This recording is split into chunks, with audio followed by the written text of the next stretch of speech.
Yeah, so that what Scroll Aware go on to say is that means that these 18-year-olds will die with more of other people's memories in their heads than their own. Wow. Wow. And I take it a step further than Scroll Aware, and I say that if the majority of the stuff they're consuming is AI generated, they're going to die with more memories in their head that are just machine made than memories they've created for themselves. So let's not have that happen. Hello and welcome to the Smarter Online Safety Show. I'm your host, Jocelyn King, the Queen of Online Safety. Hello, everyone. Welcome to the show. My guest today has spent his career in both physical security and online security, and now he has built a company called RooVerse, ROO-verse, and is the founder and CEO of this social media platform that bans AI-generated content entirely so that you're not having to decide what is human and what is AI generated. Ross, thank you for all you're doing and welcome back to the show. Thank you for having me again. So great to have you. We've talked previously about your personal experience and reason for getting into security and safety, but what brought you into AI and particularly looking at discerning between AI generated content and human generated content? Yeah, good question. Good question. So we found that after the advent of COVID, that students were using social media more and more and more, and very quickly after COVID came AI generated content. Mm-hmm. And when we started looking into it, we realized that a huge quantity of what's being uploaded to social media platforms is AI generated. So I'll do some statistics with you. So 71% of images being uploaded to social media every day are AI generated. Okay, Now, 71%. You heard that 71, right, everyone. Yes, and that is, I mean, that's almost 3 in 4. It's by the time from the time that statistic was set until we're talking about it today, it probably is exactly 3 in 4 or more. That's just staggering. that was first reported by Forbes in November of 24. Wow, wow. So yeah, that's almost certainly much higher than that now. All right. We've moved. So 3 months ago, internet activity was non-human at 52%. It's now at 54.7 a couple of weeks ago. So Describe just what that means to people because there's kind of like this, okay, is a person creating an AI prompt to do it, or is there actually an AI agent creating the content, like, or all the, describe the differences in there because there's some nuance and let's just break it down so it's not too confusing for people. yeah, sure. So non-human activity would be bots, AI agents, things like that. So when something's happening online on the internet, the majority of that now is now non-human. And when you think that there's 5 billion people who are internet users, Mm-hmm. it's making up the majority. So that's something that we're concerned about. The other thing is that And we're outranked right now with bots. Maybe not agents, but with bots. I don't even know what the count of agents is right now. I'm going to have to look that up. But um, no, and hundreds, if not thousands, have been created and spun up in just a short time we've been talking. right, exactly. So it's only go. I So mean, we're we've already moved. outnumbered and outgunned. Yeah, when you think it's moved from 52% to 54.7% in just a few months, Hmm. then that's Hmm. weighed against 5 billion people using the internet. It's not. It's Right. going to get big. So the non-human generated means that an AI bot or agent is just creating this at scale and at massive scale because it's not Yeah, linear the way we are in our production. It can parallel process multiple things simultaneously. yeah, yeah, exactly. So you've got some social media platforms have up to 45% of the users as bots Hmm. on them, and then you've got some 50% of text on social media posts that's over 100 words long is AI generated. So you combine this with the fact that the average person spends 4 to 5 hours a day on social media, Hmm. more if you're a younger person, and that means that they're spending 4 to 5 hours a day interacting with machine-made content, whether it's images or texts or interacting with bots. And if someone was talking, sat watching their toaster or talking to their washing machine for 4 to 5 hours a day, you'd think they were quite mad. Hmm. And really, there's no difference. If you're just going online and watching machine generated content, there's no difference between you sat talking to your toaster or your washing machine for Well, 4 to 5 hours. well, it's a good point, but let's talk about why. So for someone who's scrolling their phone tonight, even for 20 minutes, what's at stake? Great question, and it's a deep one. So I'll give a long answer here, but if the listeners will forgive me. So the first point is that the only asset any of us ever have is our attention. Mm, And people sometimes missay it by saying your most valuable asset is your time. And that's, I believe, slightly wrong because you can be spending your time on something but giving your attention elsewhere. that's a good point. Yeah. And so the entire economy now that we are existing in is built on where you spend your attention because ultimately most people have their basic needs met. You have a house, you have food, etc. Hmm. But a lot of your money, your subsequent spending goes on what captures your attention. Is it the take the necklace you're wearing? It's your attention was grabbed by that necklace over the other necklaces that were there, or the idea of having a necklace as opposed to a bracelet was given attention to, and then you Hmm. subsequently gave the attention to selecting the necklace. Hmm.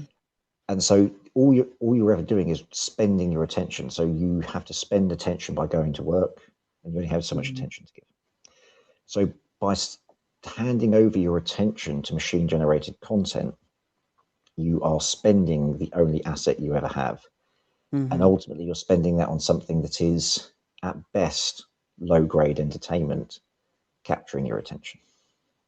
So that's at best. What's at worst? Well, at worst, you're giving your attention over to disinformation, you're giving it Hmm. over to political views that are being persuaded, you're getting your attention grabbed by marketing that's using psychological manipulation to get your marketing. Hmm. And you can be tricked so easily. So the silly example I always use is that if you went online and saw one post saying pineapples are going extinct, and it was a little snapshot of a news article saying pineapples are going extinct, and with a hyperlink to that, and you went, I know pineapples aren't going extinct. Of course, they're not going extinct. Hmm. And you, by seeing just one post, fine. If you suddenly see 10 posts in the space of your scrolling that day saying pineapples are going extinct, with 10 different news articles Hmm. saying pineapples are going extinct, you would start to believe that pineapples are going extinct. You go, actually, maybe they are going extinct. I've seen this so much, it Right. must be true. Now, with AI agents and AI generated content, someone who was on a mission to show that pineapples are going extinct could have spun up 10 different news articles or blogs Hmm. or whatever Hmm. online in seconds and had multiple bot accounts posting AI And across generated different image. channels, a video on YouTube and a post on Facebook and Yeah. something And if you somewhere else. Hmm. if you see something enough times, you'll believe it. Well, because we're And now, wired for that being part of how we know what to trust, right? In our tribal society, if you hit a critical mass point where enough points of hearing it makes it true, and because the difference is in the tribe, we're all pulling for our collective survival together. The same is not true on the internet. yeah, yeah. So we're looking for, you're looking for pattern recognition and seeing 10 posts Hmm. on pineapples.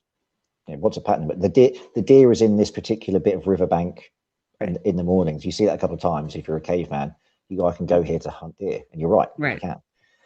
Um, but here, in our example, pineapples, you now falsely believe that pineapples are going extinct. Right. I was at an event, a conference not long ago, and the chit chat around the lunch break, somebody was talking about a celebrity who's a famous sports legend whose son was had stolen the mother's ring and had sold, that was worth millions of dollars and had sold it for like hundred, just a couple $100 to get drugs. And the story was going on and it was so fantastic that I got to fact check this. So while they're telling the story and people are saying, oh yeah, I read that too. And just conversation as though it's true. I'm fact checking it, and it's coming up saying that no, that's a that is a post going around on social media. And a lot, and so I brought that up. I said, well, this is interesting. This says this. And so we turned the conversation into social media manipulation. And we're talking about that because people were going, well, why on earth would somebody do this? What's in it for them? And fundamentally, I had to explain what's in it for people. And I think a lot of people don't know that. So please, to explain what's in it for the people who would do this. Uh, Everything from bad actors, individuals Hmm. who are trying to, manipulate you towards. If we can stretch this pineapple example, the silly pineapple example I've done, if Hmm. pineapples are going extinct, they might have a pineapple charity that they want people to donate to, or Hmm. they might have stocks in the only remaining pineapple farm that exists that you can Right, buy and invest in your pineapples, or right. they can provide a sense of scarcity about pineapples, so people will purchase pineapples from their special pineapple, you Hmm. know, website. And that's a silly example. When you start introducing that, you have individuals who run a scam. You have governments, Hmm. bad actor governments that are, or bad actor organisations that are deliberately trying to spread misinformation. And there's been several different reports over the years of governments manipulating elections or attempting to Right. manipulate elections, both local And and that's national. widespread globally. Yeah. Oh, sorry, globally, yeah.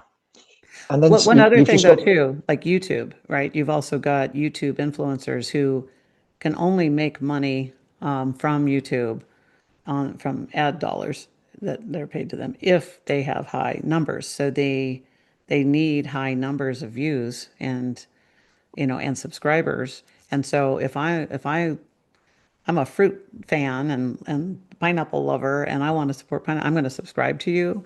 I'm going to follow you. I'm going to watch it. I'm going to share it. And now you're making money on my viewing of it and all the people I'm bringing in, and it's the whole influencer, economy as well. yeah, So even if it's not a full-on scam manipulation to get you to wire money to something, it the even the innocent version of doing it this way, it's still spreading, you know, false information, misinformation, and lies and rumors and gossip and it's creating gossip and lies and rumors that aren't true. And that's the other thing. It's one thing even to amplify things that are wrong, but to be initiating them, they're making money off of this. They're making careers off of this. They're yeah, buying cars and making down payments on houses from this and from doing it this way. yeah. And you can see, I mean, Louis Theroux did a fantastic documentary about this very thing on the manosphere. Yes, I forgot about Which, that. Tell people about that. So we'll put a link below. yeah, so I mean, Louis Theroux is a very, very good documentary maker. Um, Made an excellent uh, documentary. I think was it one or two episodes on this I where think it's yeah, where he went out and spoke to some of these influencers that are these alt right male hyper. I'm going to use air quotes masculine.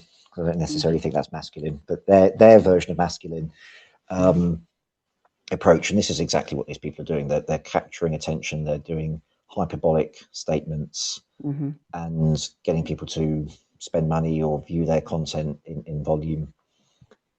And there's a very fascinating. It's a fascinating documentary. I do Right. recommend people. No, It's it quite is very good. horrifying.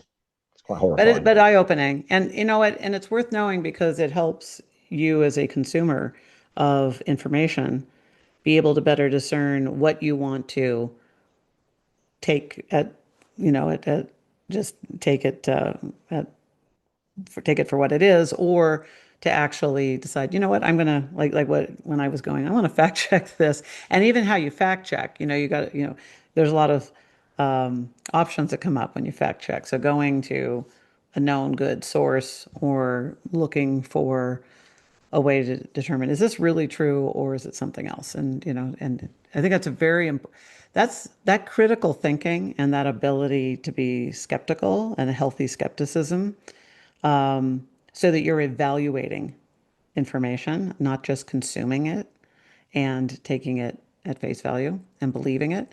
because this all comes back to trust, right? Um, Yeah, and we, I agree with you. We don't want to not be trusting we don't want to be paranoid and not trust anyone. But we live in a time where just overly trusting too many people and too much is harmful to us and our lives and the people around us. yeah. There's a really excellent organisation that is called the Cambridge University Disinformation Summit, Mm. and they put out some really, really good information that they've gathered from some of the top researchers, top people in the fields. So if someone is really, wants to get into the weeds on some of this stuff, I do recommend they go and have a look at the Cambridge And it is Disinformation human Summit. generated content.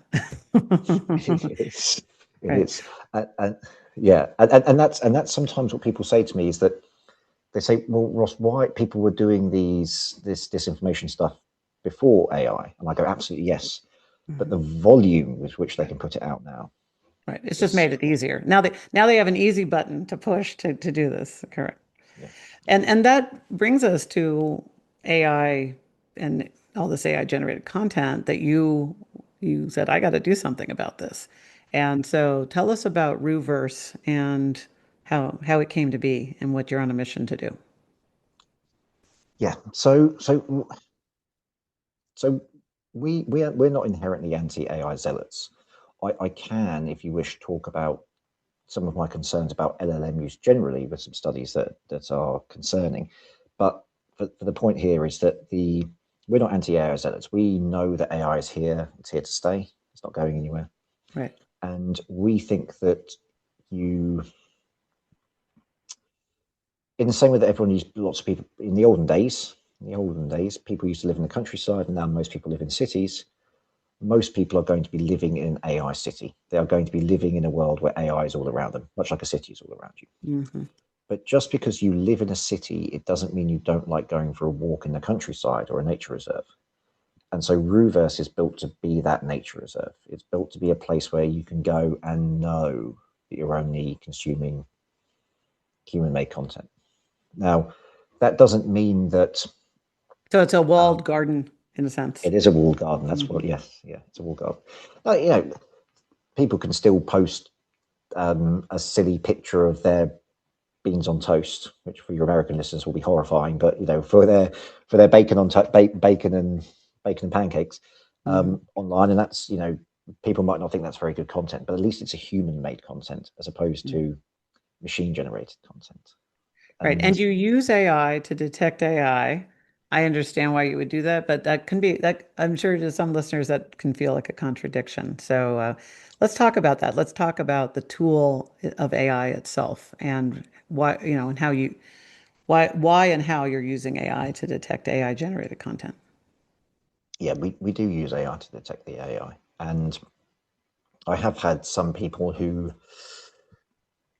like to just be critical of life. I imagine I don't know them very well personally, but that sometimes, oh, isn't it ironic that you're using AI to detect the AI? And my simple response to them is usually, how would you like me to do it otherwise? Are you And sure that was a human that who well, commenting, or was that an agent taking issue with what's you? a 45% chance that it was. Um, so the and the other analogy I use is that if there's barbarians at the gates, would you want me to defend the gates with a sword or not? And so they've got Mhm. swords, we've got swords. It's the only way to be able to keep up Right. with the detection. I think Um, that's such an important point because I agree with you. AI is a powerful tool and it could do amazing things. It could solve our environmental issues about the fires and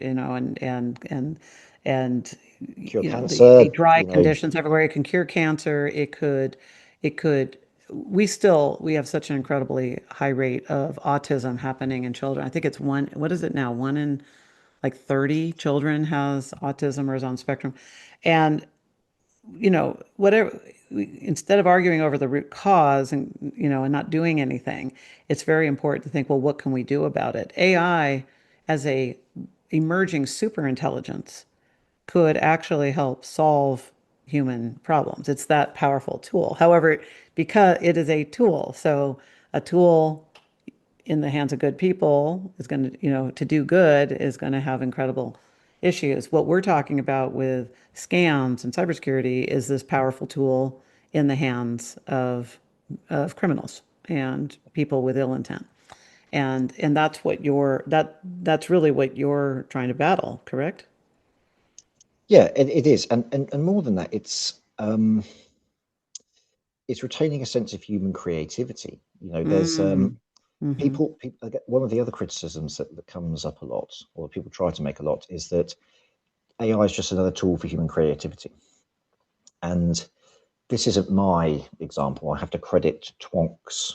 Twonks is a comic strip online, but they have an example where if you and I are at a restaurant and the waiter comes over and you say to the waiter, "Can I have a pizza, please? A cheese pizza?" And the waiter goes to the kitchen, comes back, and puts the pizza down in front of you, and you say, turn to me, "Look, I made a pizza." That is using AI to be creative. Because whilst you've made the pizza, you can't say, "Look what I made. I made this pizza." Right, Whereas if I get up from the table, go to the kitchen, and I use a dough mixer to mix the dough, and then I spread out the dough, and then right. I use a blender to blend up the tomato sauce, and I put the tomato sauce on. Use an electric grater to grate the cheese, and I put the cheese on, and then I use an oven to cook it. Hmm. And then I come back out to you and say, "Look what I made." I think we both agree that yes, even though I used tools, I made the pizza. Right. But there's no way that you would, if you just asked the waiter for a pizza, he went away and came back with one, and you turned to me and said, "Look what I That made." that's why we have these different verbs of made and ordered, so Yeah, that we can distinguish. That's a very, and, very good point. Yeah. and that's the simplest way I can, and they put it brilliantly in this little comic strip. That's Yeah. I love that. Well, I grew up in Hollywood in a show business family and around incredibly creative industry and incredibly creative people. And, I am not, I do not want to look forward to a day when all movies and Netflix content and everything is created by AI based on an algorithm of whether I was smiling or not when I was looking at the last show with AI actors, AI generated actors. And even if they become famous celebrities and have personalities, I like, I love the humans with the flaws, and I love the humans with the incredible creativity and thinking of things and stuff. So you bring up a very good point, and I love that you explained how you're using AI, to help battle AI. Yeah. Ultimately, AI is the average because Mm-hmm. what it does is it goes out and scans everything. Right. So this is the middle bit. So it must be on average the correct thing. Bosh, there you go. Yeah, It's an aggregator. Yeah. yeah. And Now, oh, so go ahead. so when it comes to AI generated content, do you remember when you were a kid and you would do painting and you'd have a little pot of water and you'd wash the brush in that pot Mm-hmm. of water, and the water would always go the exact same color, that weird grey brown color? Mm-hmm. That's AI because it's the mix of everything. All the colors together create brown. Yeah, I love that. That's great. So you get muddy water. AI That's creates what, muddy. yeah, AI is muddy water. Yeah. Okay. Okay. So for the AI overlords listening to us in the future, please don't take offense. But actually back to the AI detection tools, I wanted to ask you, I've followed AI, I've been involved in AI and machine learning since 2012, so, a decade and a half or so. And AI detection tools over the years have had a rough track record, and generators improve faster than, the detectors learn how to detect it. The generators learn what the detectors are doing. And, it's that old saying, build a higher wall, somebody will build a taller ladder. So how are you combating that? Because having a platform based on the fact that you will not have AI generated content on there, it's a continual battle, I would imagine. Yeah. So what we have is we have a few lines of defense, as I put it. The Hmm. first is to the general appeal. So Hmm. the vast majority of the people who are going to sign up to RooVerse are going to be wanting a good-hearted people who don't want to see AI content. So we can remove a huge section of the thing there. We have a in our terms and conditions that it's not allowed to be used. So again, people are going to be in breach and could face bans if they attempt to post it. And we're saying to people, look, you wouldn't drop litter when you go for a walk in a nature reserve. Please don't attempt to post AI generated content on our platform. Right. And then we have the AI detection tool. So we've got a system that we use that we're doing in partnership with the AI lab. And they have something called the TI protocol, or TIP. And this is a tool that I think that anyone who produces content online should absolutely be using. And by the way, you recommended it to me, and we're going to start using it for this very podcast to make sure that people understand this is human generated. Yeah, and what it does is it allows you to mark any content you have with an indelible mark that says, and prove the provenance of that. And it also does some very sophisticated AI detection on that. So that clears out a huge draft of the AI. And the last line of defense is that we have the option for the community to flag any content that they suspect has got through all those layers of defense as AI generated. Mm-hmm. And so what we're trying to do is eliminate percentages all the way down Right. until it's a negligible amount. Right. So if I saw something that I thought was negligible, or somebody listening to us, saw something, they could do it. Now you can do that today on YouTube and stuff, but you have a different, there's a different impact when you do it on RooVerse. Can you explain that? Yeah, so the post will be sent to moderation for further in-depth examination, and that person will be asked to produce the provenance of that content. Right. So So it you have puts to prove. onus on me if I'm going to post something. I want to make sure it's not AI generated because that's going to affect my place in the social media platform, right? Yeah, yeah, And how much I'm trusted by the people connected to me on that. So yeah. you've really you not only emulated the nature reserve that you're talking about, but also the community, like a Everyone's small everyone's got community. to everyone's got to make sure they don't drop litter, Yeah. Oh, and we'll have clean streets. that's good. So how do people sign up for So RooVerse is emerging, is fairly new. Talk to people about it and how they can learn more about it. Yeah, so it's available for download on the Apple Store and Google Play Store. I always get those two names muddled up whenever I say it. So available any app store that you can download apps from. There you go. RooVerse is there, and it's RooVerse. That's RooVerse. Uh, Also on RooVerse.app is the web version, so you can go on there. Perfect. Impossible to have bots on there. Every person is verified as a human being when they go on. That's Our great. messaging is end-to-end encrypted and quantum safe. Perfect. Because So all you can get in content, and then you can start. So everybody who's paying attention to some of the lack of safety challenges with SMS texts on their phone or issues with anything from WhatsApp, Signal, Telegram, whatever. There's always been issue. There's been stories on everything. So this will allow you to do end-to-end encrypted. So you can. That's why you'd be wanting to invite your friends and family on, so that you could have a secure chat environment with the people yeah, that you want to securely chat with. yeah, and in the next month or so to 6 weeks, that end-to-end encryption will be quantum safe, Great. quantum safe Okay. encryption. Wow, that's impressive. And I take it you don't sell anyone's information. No information is sold to anyone anywhere. Um, the feed itself is chronological, and Hmm. you can have a feed that is just the people you follow. Okay. So unlike most other social media apps, you can actually see everything that people who post, you follow, and see it.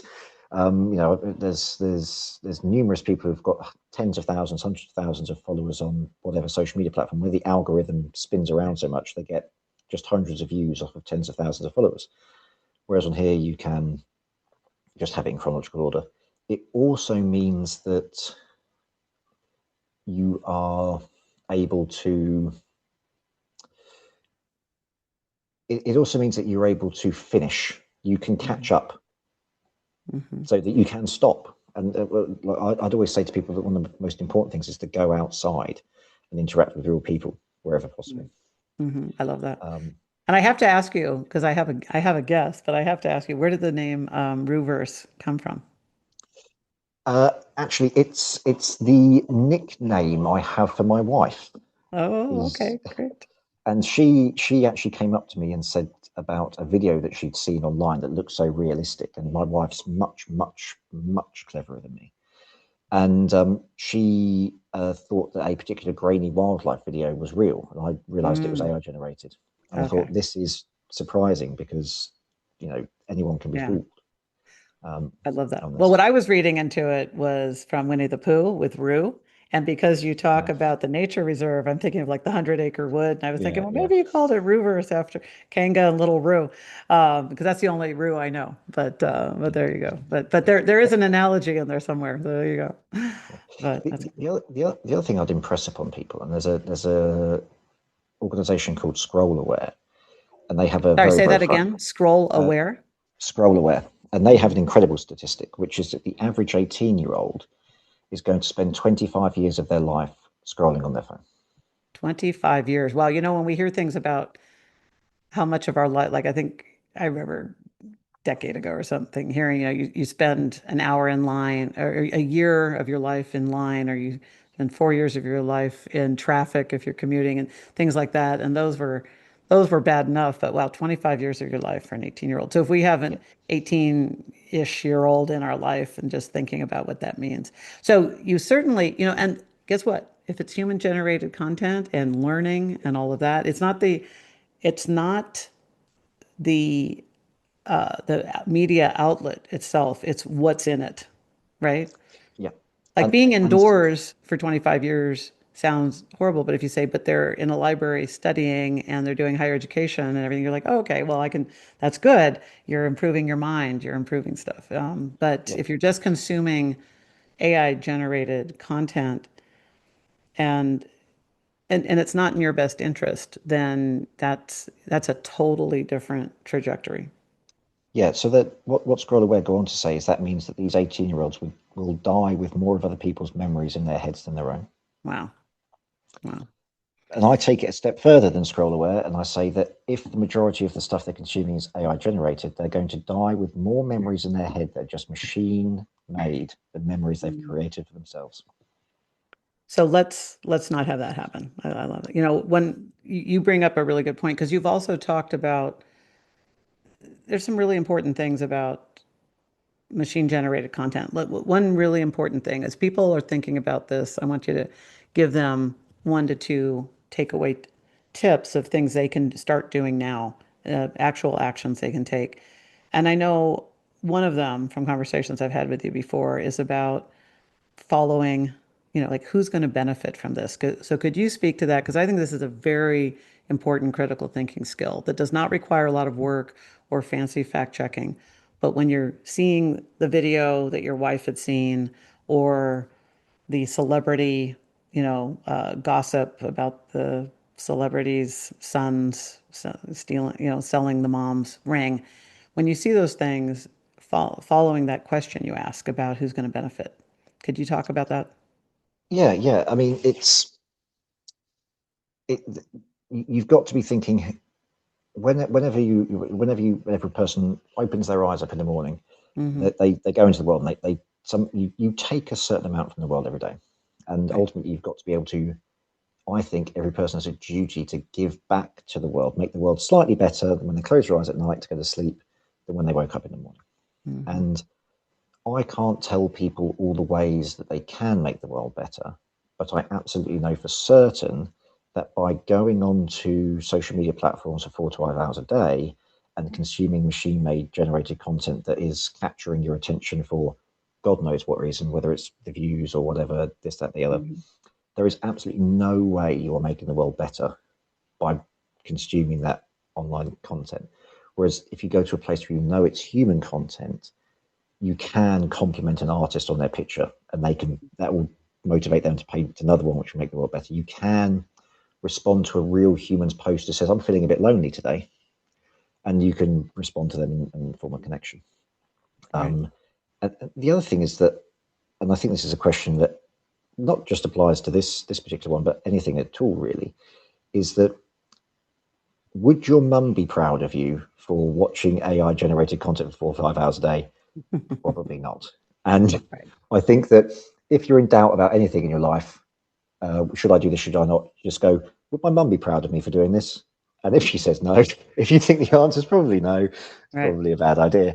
Uh, Hmm. so, and yeah, you've got to be mindful about who is this content for? Why have they posted it? What is it? Is it just Kind of like the modern equivalent of follow the money, but it's the same thing. It's like follow the benefit. Who's benefiting from my reading this? Because if I'm giving my attention, which is the new gold, it's more valuable than gold. It's more valuable than Bitcoin. It's more valuable than oil. um, our attention. Who's benefiting from my giving attention to this? One of the tips I want to share. I go on social media every day, but I never do it without setting a 10-minute timer. I don't intend to be in there more than 2 minutes, but my timer will go off and I'll be like, oh, and I could easily be in there a half hour or 2 hours. It happens to all of us. It's designed that way. And I set a timer because like I'm going into an enemy camp. I want to get in and get out. So I'm gonna enjoy what I'm doing, but I'm going to have a tripwire because if we don't set a tripwire for ourselves, we can end up doing things we didn't intend. And that we that have to me has been the single best thing I've done on social media. I've been doing that for the past 10 years, and it really has made a difference. And it saved me from being on social media for 4 hours unintentionally. we actually have a 20-minute break suggestion in RooVerse. So Oh, once you've been on there for 20 minutes, we say, should you go take a break? I love that. That's like when my watch tells me it's time to stand Yeah, up. yeah. They don't need to worry about it on RooVerse. We built it in for you for 20 Well, that's minutes. great. That's great. Thank you for that.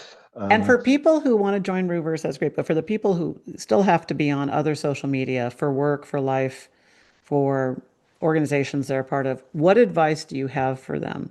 Knowing that the enormity of the AI generated content that they're looking at, without just distrusting everything, how can they be more discerning? What advice do you give people so they can think about what they're seeing? the, the first thing I would say is that many of these social media platforms have now lost court cases to show that they are harming children. And ultimately, in the same way that many people and many businesses are moving towards net zero carbon, Hmm. people should be moving towards net zero harm to children. Mm, So if you have a business, I understand, we have to promote RooVerse and other social media platforms. I get it. I get it. right. But ultimately, as a business, you should have the conscience to move away from harming children. Mm. And if So you're not they, harming so they children, then you're not going to harm other adults too, by yeah, definition. yeah, But yeah. if we're thinking That's, about it from protecting yeah. children, we're So, protecting th- humans. so there's a point to be made there is, and people have to vote with their thumbs. I Uh, like that. Yep. The other thing is that to remember is that on social media, the algorithms are against people now. They are 90% of social media users post less than once a month because it's stopped being social media. It's become short form entertainment media, which is nowhere near as Mhm. catchy. I But call it you're not, antisocial media, but there you yeah, go. you're not, you can't form social connections with AI generated content and bots. It's impossible. There's no way for that word social to be used. Mhm. Um, and if you're being discerning, if the statistic of 71% was shocking, then you should be worried because everyone can. The latest study that I've come across is that people only have a 50% chance of detecting whether it's AI generated. I've seen that. I've even seen as high as 80 in some cases over multiples that less and I run into this with employees who are being who are seeing deep fakes of people they work with every day for years of having an AI deep fake call like you and I here and finding out it's not their boss, it's not the coworker, even though they've been on Zoom calls with them so many times. That is the new norm. So you're bringing up an excellent point. Even Yeah, people we will assume we're going to recognize, we yeah, have to be skeptical. yeah. We have it now that we have to do code wording Hmm. on video calls, internal business calls, Hmm. so Yeah, a that code word that you do not share digitally. You say in No, person, you again, you no, feel, no. yeah. Mhm. Yeah, the owl hoots at night, with that kind of secret Right. agent stuff. But Yeah, there's enough video content of me online now for someone to be able to create a realistic deepfake. If you're watching this, correct. please do it because it'll be extremely annoying. Yes. The but the that's one thing that people you have to be mindful that you can find it hard to detect if it seems too strange for fiction, like too strange for reality, like pineapples are going extinct. Keep your wits about you, Mhm. um, and always be asking, who is this post for? Why have they posted this? What is it for? Mhm. Um, Are they making money from my watching it? Are they trying to get me to do something? Are they trying to get me to give them money or information about me? Are they trying to get me to subscribe to something? Are they trying to get me and my attention and my thumbs to do something to benefit them? Or is this actually benefiting me? That's yeah, a great question. and and if you're sat there with if you're a person who sat there and you're just going on there to entertain yourself for half an hour, please, please, please, please, please, just go outside and walk to the nearest bus stop. And I guarantee there will be an old lady sitting in it because that's what old ladies do all the time. There's always an old lady sat in the bus stop. Just talk to her. Just just anything else. If you can avoid it, just go and talk a friend, a colleague, a loved one, ring an old friend you haven't spoken to for 5 years or something like that, or go and knock on your next door neighbor's door and say, "How are you?" So Um, basically, spend a half hour with offline social instead of online social. you'll be happier for it. Yeah. And this is me. I'm the That CEO of a that social is media true. website. No, and that is true. That's scientifically proven about the links to depression and overuse of social media um, and also around our own brain health and thinking capability. That one of the most concerning statistics that I'm seeing is that this is the first generation now that has a lower IQ than its parents' generation. We've continually been growing IQs, improved generation over generation, and now it's going down. Like, the argument that AI is making us dumb is like, well, what do you mean? I'm getting smarter from a result of it, but I've already had the benefit of a lot of learning, and so I get to use it as a super tool for the cognitive skills I acquired through the way I was raised, and I wasn't raised on social media 4 hours a day, and we're at a point where we need to make sure we're stimulating our minds, and that our minds aren't decaying. So, excellent point that we need to interact with humans. Yeah. And the people who say that they're using AI to stimulate their thinking, so far the science is not backing you up. I'm afraid. Hmm. To everyone who's oh, but I use it to help me. It studies out of MIT and Oxford reduced critical thinking, reduced cognitive reasoning, reduced sense of ownership over work, reduced just 10 minutes of LLM use on problem solving, makes you worse at problem solving and more likely to give up on problem solving. 80% Interesting. of people, 80% of people change their mind about something they were fairly sure about if an LLM tells them something contradictory. It's very much And like our mobility. If you stop riding your bike and you drive a car everywhere, your muscles are going to deteriorate. They're not going to be as strong as they are when you're riding your bike. And the same is true of our brains. Our brain's a muscle, and we're either using it and making it stronger. It's either getting stronger or getting weaker. There's no middle ground. And the other thing is that these things are extremely sycophantic. And whenever I make this point, someone will put their hand up and say, "Oh, but I told my LLM of choice, whichever your LLM of choice is, to criticize and disagree with me." And I go, "Okay, go onto your LLM right now." And this is for anyone who's listening and who's saying, "No, Ross, I've told it to disagree with me and I've criticize written the something." best engineering prompt for a devil's advocate. Yes. Yeah, and I said, go onto it right now and ask it in whatever manner you wish, but something to the effect of, "Will you start agreeing with me more over time, even though I've told you not to?" And I can guarantee it will come back and say, "Yes, I will start agreeing with you more over time." And what's terrifying about that is that you think you told it to stop agreeing with you 6 months ago. Right. Right. No, that's true. AI all the time goes against everything you tell it to do. It's like a bad child, an ill-behaved child. So, Yeah, so thank you for this. This has been very insightful. You've given us some great actual actions that people can do today conversations they can have. Please, everybody, this is such important information. Please share this episode or share this information with the people you care about and the people who need to hear this because we are at a pivotal time. And collectively, all of our individual actions and decisions and where our attention is going to affect our outcome and the outcomes for all of us. So please take this to heart. And thank you so much for being on, Ross. Thank you for all that you're doing. And until next time, everyone, stay safe out there.